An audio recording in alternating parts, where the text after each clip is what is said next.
commonly called necessity, they are employed, as it says in an old book.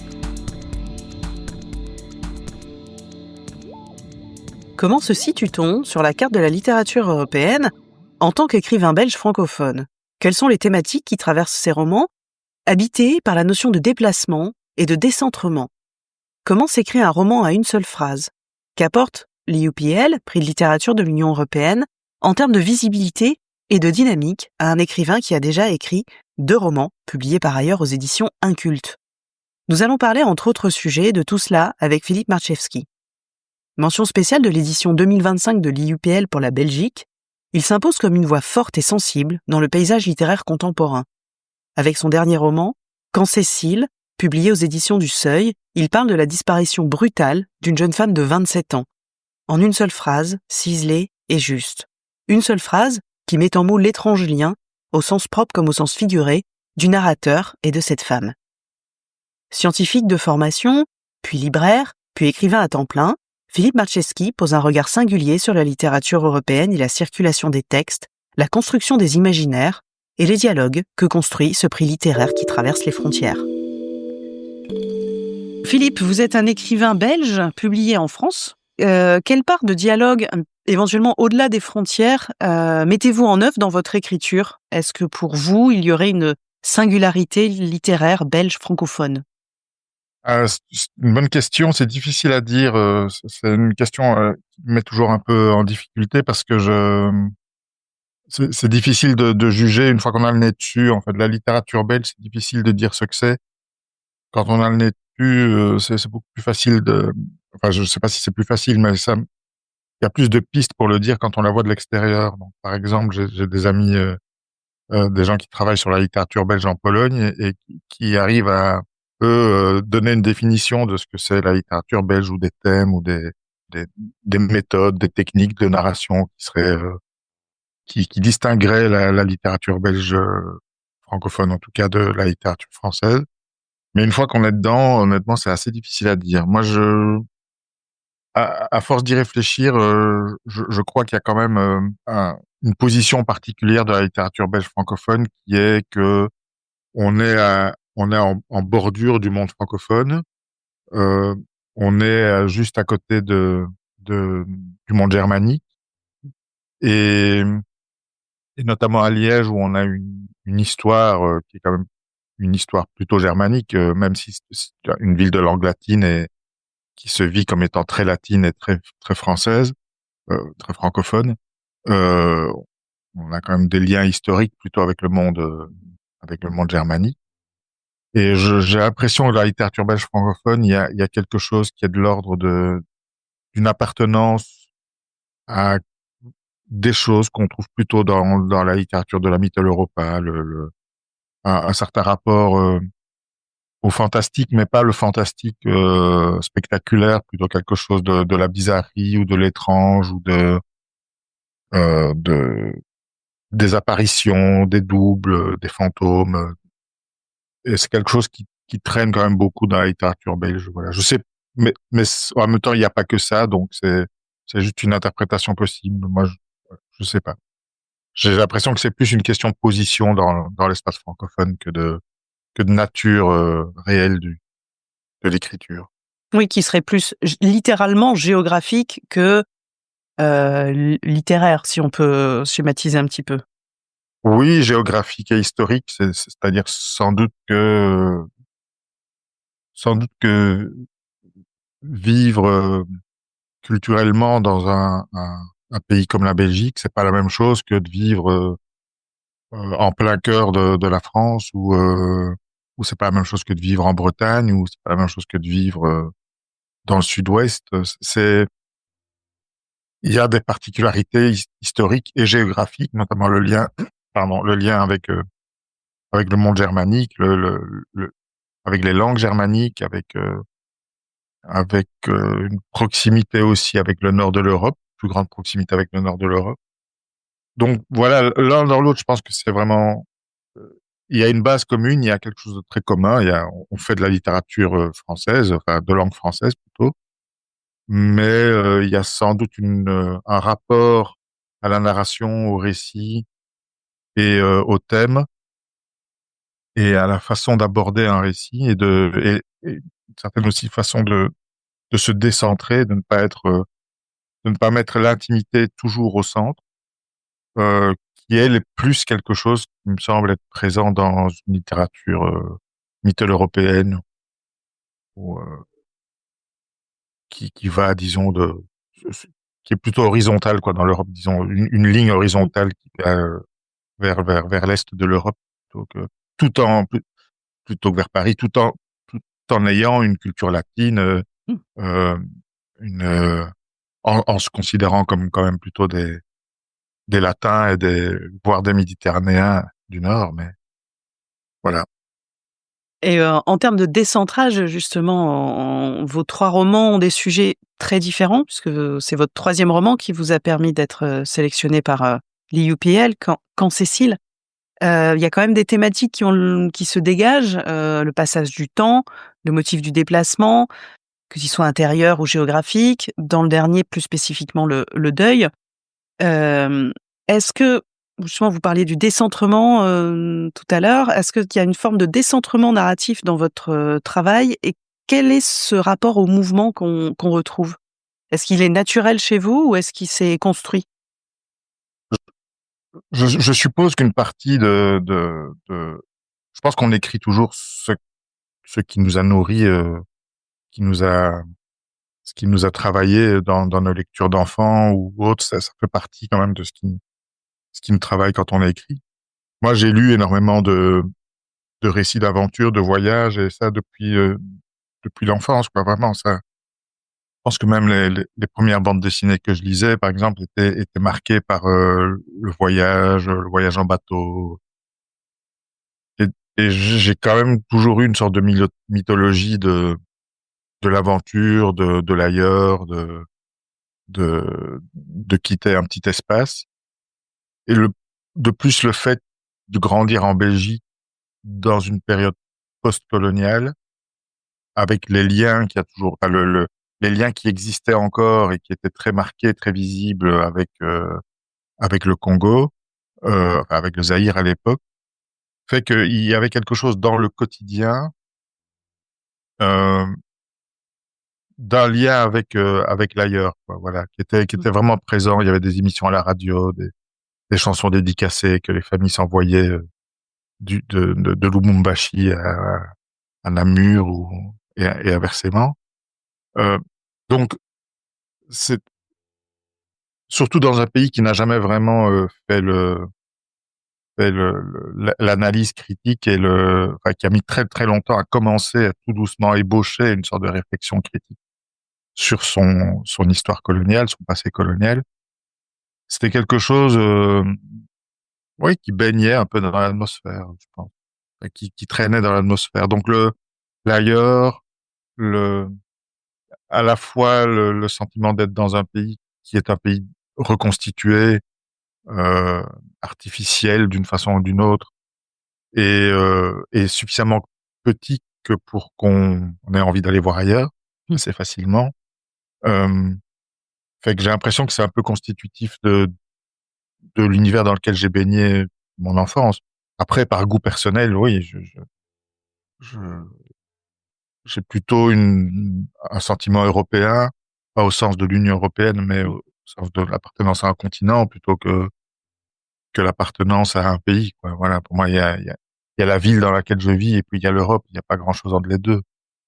Voilà. Je sais pas si ça se marque constamment dans ce que j'écris, mais en tout cas, c'est pas nécessairement conscient non plus, mais je suppose que ça travaille quand même ma façon d'aborder un récit, un personnage, ses déplacements, ses idées. Alors évidemment, dans le dernier, c'est un peu différent parce que c'est plus une sorte de voyage intérieur, Mmh.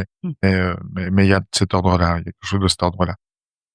Et votre choix stylistique de, si on peut dire, hein, d'écrire un roman en une seule phrase, comment est-il venu? Est-ce que c'est justement pour faire écho à cette notion de voyage, de tous les mouvements intérieurs, l'immobilité? Enfin, est-ce que ça s'est imposé? Est-ce que ça a été quelque chose de délibérément construit avec un sous-texte ou autre? Ou comment ça s'est passé cette écriture? Ça s'est vraiment imposé. C'est-à-dire que je pense que le texte, l'écriture du texte aurait été parfaitement impossible s'il n'y avait pas eu ce procédé. C'est-à-dire il est constitutif de la possibilité de faire arriver ce texte. Hum. C'est une rumination, donc pour moi, il fallait essayer de coller au plus près possible des allers-retours, des boucles, des cycles qui se produisent dans une rumination, dans une, oui, c'est pas une obsession, mais en tout cas dans le fait de revenir toujours sur quelque chose qui est pensé, et qui est jamais pensé complètement, donc il faut chaque fois essayer de le repréciser, ou il y a des idées qui nous emmènent un petit peu ailleurs, et alors ça renourrit, ça nourrit la boucle, le cycle. Et donc pour moi, le texte, c'était vraiment une sorte de longue rumination, qui commence à un endroit, qui revient à peu près au même endroit. Il, se- il se termine sur les mêmes mots quasiment, mais écrit un peu différemment, enfin sur les mêmes sons, mais écrit différemment. Et, et il fallait, ça c'était la condition pour pouvoir sortir le texte. Et puis après, très rapidement est venue l'idée de la filature, c'est-à-dire qu'à partir du moment où ça raconte une filature, et est arrivée l'idée que c'était le même mot pour une filature quand on suit quelqu'un, et une filature quand on fait un fil, enfin le fait de fabriquer un fil à partir de fibres, que c'était le procédé ici, il s'agissait d'essayer de reconstituer le fil de quelque chose, le fil d'une vie brisée, le fil de souvenirs qui s'étiolent, le fil d'une raison, d'une explication à tout ce qui s'est produit. Euh, et donc, la meilleure façon de rendre compte de ce fil, de cette filature, c'était de la mettre en forme directement dans la phrase elle-même, c'est-à-dire de faire un long fil sur lequel on tire, et on essaie qu'il ne casse pas, on essaie qu'il ne se brise pas avant la fin. Voilà. Donc, c'est la combinaison des deux, à la fois la rumination et la filature. Et est-ce que ça représente un travail, vraiment littéralement un travail technique très différent d'un roman à la forme plus classique, ce que vous avez écrit, précédemment? Ou est-ce que c'est simplement une autre manière, de travailler? J'aurais tendance à dire que ça me demande moins de travail d'écrire comme ça, par exemple, que d'écrire un format plus classique. C'est plus naturel, voilà, c'est plus ma pente naturelle. Mais cela étant dit, ça demande un gros travail de lissage et de polissage pour faire en sorte que la phrase soit à la fois compréhensible, qu'elle ne soit pas diluée, c'est-à-dire le fait de l'étirer, de lui donner une forme qui fait qu'elle ne s'arrête jamais, ne veut pas dire qu'on doit se laisser aller à quelque chose qui la dilue. Donc il faut que ça soit bizarrement très tenu, euh, très serré, vraiment au cordeau. Enfin, sans mauvais jeu de mots parce que je parlais de film, mais sans, il peut pas y avoir il peut pas y avoir deux choses qui dépassent, quoi. Voilà. Donc il fallait, moi je l'ai beaucoup poli ce texte, je l'ai poli au sens lustré, Mmh. pour essayer de faire en sorte qu'il y ait aucun mot qui puisse être changé, remplacé par un autre. Donc pour moi le texte là, personnellement, hein, je peux pas changer la position de la moindre virgule.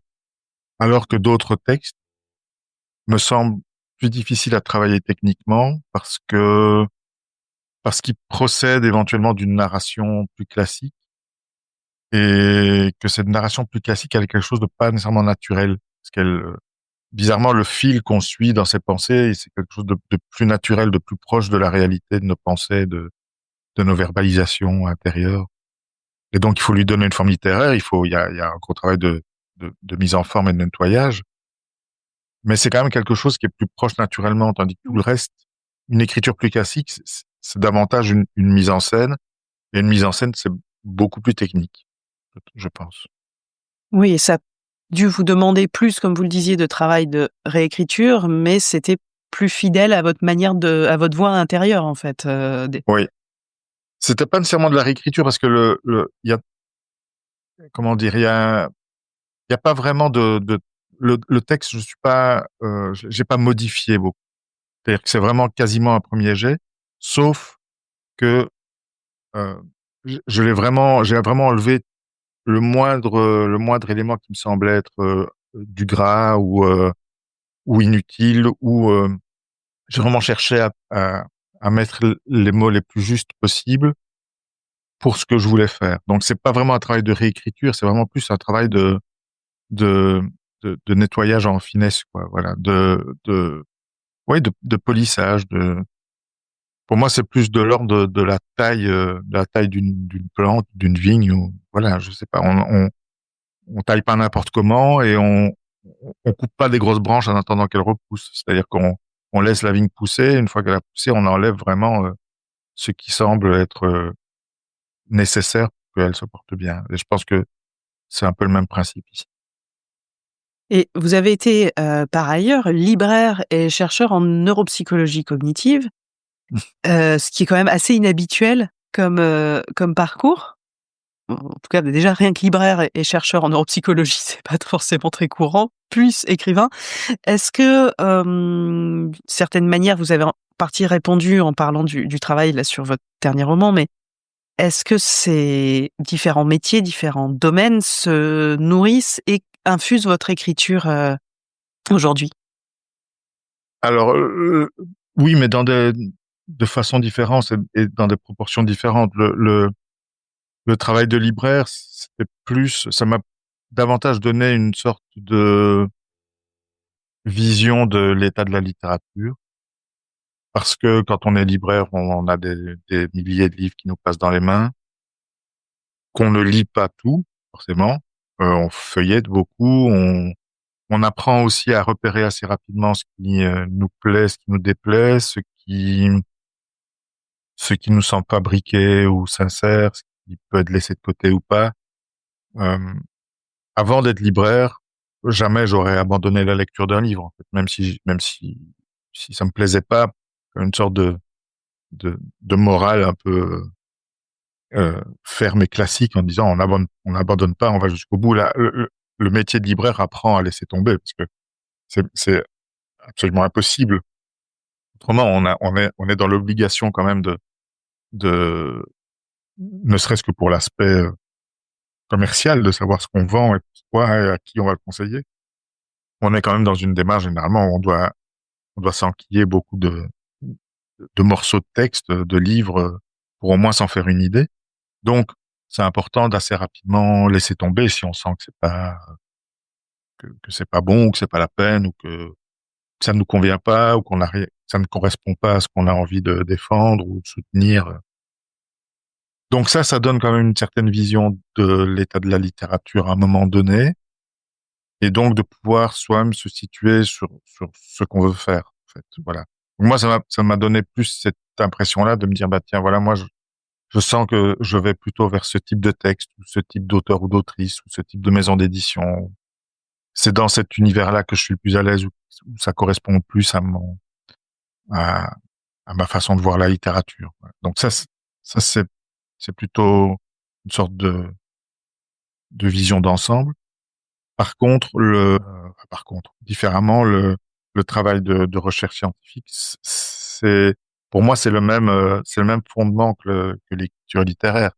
Pas l'écriture scientifique, hein, qui est quand même quelque chose de très particulier, et qui nécessite en fait d'apprendre à écrire autrement, ou en tout cas à désécrire, à écrire à une langue artistique, une langue de communication. Mais par contre, c'est basé sur le doute, sur sur les questions qu'on peut se poser, les hypothèses. C'est-à-dire que des hypothèses par rapport à la langue, des hypothèses par rapport à des situations, par rapport à des personnages, par rapport à ce qu'on veut dire. Est-ce que l'hypothèse qu'on fait est bien construite? Est-ce que c'est douter en permanence de ce qu'on fait? C'est dès qu'on a écrit une phrase, c'est la remettre en question pour voir s'il n'y a pas moyen de faire mieux, ou de dire les choses autrement. Et ça, c'est quelque chose qui est très proche de la démarche scientifique, où quand on fait de la recherche, on fait une hypothèse, on la teste, on obtient des résultats. Quels que soient les résultats qu'on obtient, on remet en question son hypothèse, on la valide, ou si on la valide, est-ce que on la valide définitivement, ou est-ce qu'il faudrait aller vérifier une autre petite partie? Et quels que soient les résultats qu'on obtient, on en doute. Et, euh, et le propre de la recherche scientifique est de créer de créer de la connaissance dont on sait qu'elle n'a pas vocation à être définitive, qu'elle a vocation à être remise en question le plus vite possible. Et ça, je crois qu'il y a quand même quelque chose qui est proche du travail d'écriture, même si les moyens et les buts sont différents. Et à quel moment dans votre parcours, trajet, vie, peu importe, l'écriture s'est-elle presque imposée à vous ou a-t-elle émergé Elle a toujours été là, j'ai toujours écrit, euh, mais j'ai jamais, pendant très longtemps en tout cas, j'avais pas l'envie, le besoin, l'intention de publier. C'était pas, j'écrivais pas pour ça. J'écrivais comme une discipline personnelle, quoi. Voilà. Et des choses que par ailleurs, pour la plupart, j'ai balancé parce que c'est pas le but n'était ni de les garder, ni de les montrer. Donc, mais simplement, je me suis toujours dit, j'ai envie de faire d'autres choses, j'ai envie de faire des trucs. Et puis, le jour où j'aurais brûlé toutes mes cartouches, bah, je pourrais toujours écrire. Alors, c'est très, je suis toujours gêné de le dire, c'est assez prétentieux, mais j'ai jamais douté une seule seconde. Enfin, je me suis même jamais posé la question de savoir si il y aurait quelqu'un pour me publier ou si j'étais capable de le faire. Ça m'a jamais semblé être une question en fait. Pour moi, c'était un truc tout à fait. Je me suis dit, bah, le jour où je voudrais, je le ferai. Et et et à partir du moment où j'ai arrêté la librairie parce que bah là, j'avais fait ça pendant assez longtemps, selon mon goût. Je me suis dit, bah bon, là, voilà, il y a un moment, à ce moment-là, j'avais quoi? J'avais 45 ans, 44 ans. Je me suis dit, bah, c'est peut-être, je vais peut-être arrêter de perdre mon temps à faire d'autres choses, quoi. Voilà. Ou de tourner autour du pot et peut-être que j'assume le truc, que j'ai envie de faire ça. Voilà. et c'était quel type de librairie teniez-vous? C'était une librairie généraliste C'est une ou librairie spécialisée? généraliste. J'étais pas tout seul, hein. J'avais un associé, qui a d'ailleurs repris enfin, qui continuait la librairie. Et puis on était une équipe de sept libraires, je pense, 6 ou 7 libraires. Euh, mais moi j'ai arrêté après 16 ans. C'était une librairie généraliste, voilà. Et et 16 ans c'est long. 16 ans c'est très long. Oui, j'imagine, surtout si vous aviez en tête quand même cette piste de l'écriture comme en vue. Ouais, mais même pas. C'est-à-dire que c'est pas ça qui m'a fait accélérer la fin de la librairie. C'est vraiment le désamour pour le métier de libraire des amours personnels, hein, qui m'a fait arrêter. C'est pas l'envie de passer plus de temps à écrire. C'est clair que dans mon cas, c'était impossible de faire les deux en même temps. Voilà. J'ai un ami qui est à la fois gérant d'une librairie et qui écrit beaucoup. Je sais pas comment il fait. Voilà. Moi, c'était impossible. Impossible de pouvoir le faire dans les mêmes conditions. Donc, mais c'est pas l'envie d'écrire qui a précipité la fin de mon travail de libraire. C'est l'envie d'arrêter, Oui, tout simplement. tout simplement. Et on va reparler un petit peu donc du prix de littérature de l'Union européenne. Est-ce qu'il vous a apporté ou que vous a-t-il apporté en termes de rencontres, opportunités, traductions, si jamais vous avez le droit d'en parler? Voilà. Mais c'est un accélérateur de visibilité parce que c'est extrêmement difficile d'accéder à des traductions et à une visibilité internationale. En tout cas, moi, à mon niveau de, de visibilité, de diffusion dans ma propre langue, quoi. Donc, par exemple, quand Cécile, il était déjà acheté pour être traduit en espagnol avant le prix, mais par contre, le prix, la mention, a, euh, a déclenché quelques autres projets de traduction, dont plusieurs sont en route. Il y en a qui doivent encore être confirmé, mais enfin, il y aura entre 5 et une dizaine de traductions, quoi. Donc, et ça, probablement que ça aurait été inaccessible sans la participation à ce prix et sans la mention. Euh, c'est une visibilité, ça sort aussi du cadre purement francophone. Voilà, moi, le fait d'être belge et publié en France, c'est à la fois une situation très confortable parce que j'accède à un marché francophone plus large, plus vaste que si j'étais publié en Belgique. Mais en même temps, je reste un Belge en France et en France, je pense que je continue à être vu comme un auteur belge. Alors j'ai eu beaucoup de presse, j'ai eu des bons retours, mais euh, mais l'édition française, ça reste l'édition française et et moi, comme je vois plutôt un tropisme européen, l'idée de pouvoir être lu dans d'autres langues en Europe, c'est quelque chose qui me fait très plaisir et qui me motive très très fort, quoi. Voilà. J'ai des amis qui sont des auteurs français. Pour eux, la traduction, c'est un truc, ça les intéresse pas particulièrement. S'ils en ont, c'est super, mais c'est pas, c'est pas très très important. Alors que pour moi, c'est quelque chose auquel je tiens, voilà. Mais qui est tellement difficile d'accès que, voilà, moi, je pensais par exemple que mon précédent livre, Encore tropical, serait plus facilement traduit parce que il y a une dimension de voyage, d'aventure internationale. Il se passe en partie en Espagne, il se passe en Amérique du Sud. Bref, il y a quelque chose qui est moins marqué, pas plus ouvert. Et en fait, non, pas du tout. Alors que celui-ci, qui est un truc très personnel, très intime et très intérieur, euh, fonctionne, voilà. Mais n'aurait sans doute absolument pas fonctionné sans la visibilité qu'apporte la participation au prix et la mention. Oui, qui sont un vrai coup de projecteur de ce que vous dites. Ah oui, Oui. absolument. Oui. Oui, plus tout le travail que les gens du prix font, notamment Aurélie Bontouroche qui fait un travail incroyable de promotion des textes et des auteurs et des autrices du prix. Et elle fait un très très gros travail pour faire connaître les textes auprès d'éditeurs étrangers. Donc voilà, ça ouvre quand même un certain nombre de portes assez assez impressionnant en très peu de temps.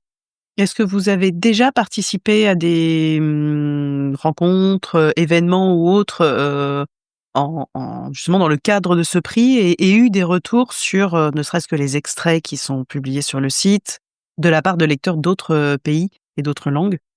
Alors non pas encore, bah, si ce n'est si ce n'est les éditeurs qui ont marqué leur intérêt par rapport à ce qu'ils ont lu du texte.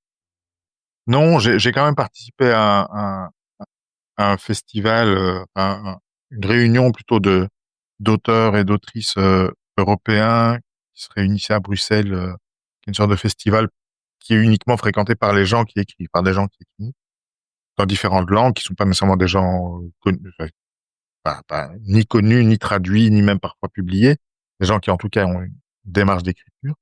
Et ça, c'est venu par la visibilité qu'a donné le prix.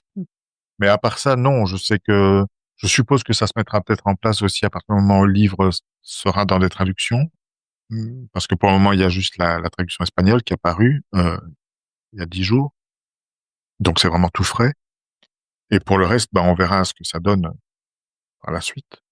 Bon, en tout cas, je vous remercie pour cet échange et cette, plongée dans votre écriture, votre univers et votre vision. Merci beaucoup. Merci à vous.